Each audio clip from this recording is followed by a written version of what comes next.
GHA staff say the field hospital drill was a big success, and that had the patients been real, they would have been able to manage them safely and effectively. So the reason that we constantly run these dry runs and drills is to make sure that what we think on paper will work in reality when you add in the patients. Obviously, there's always room for improvement, and we had a debrief afterwards, and there are a few areas we felt, although they worked, we could get them more efficient, more safe.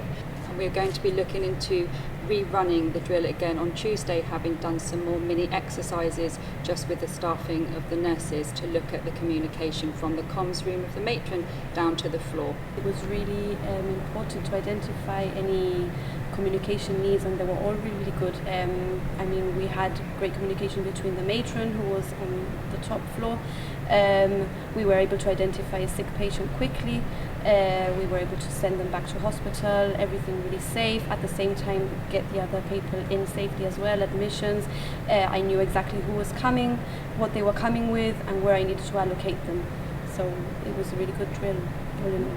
And at the moment it's empty here. It's difficult to predict numbers, I know, but how would you cope with a big influx of patients if that were to be unfortunately the case? It's clear to see from when we very first opened that actually we've got a lot more medical equipment now. So we've been able to bring in piped oxygen, we've got much more hospital beds, low profile in beds. So as things have developed, we've been able to have time to bring in more equipment, and we've been very lucky that we've had this time to prepare, over-prepare, drill, reassess, and make sure we've got everything we need should patients need to come here.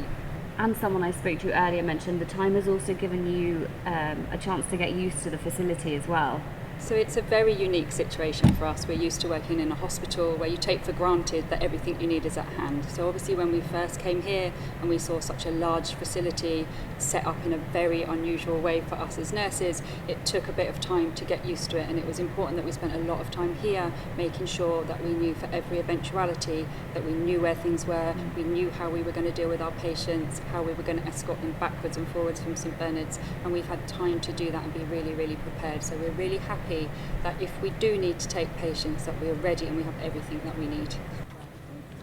Although the beds in the Nightingale Hospital remain empty for now, it's clear staff are working hard to ensure they are as prepared as possible should patients start to arrive.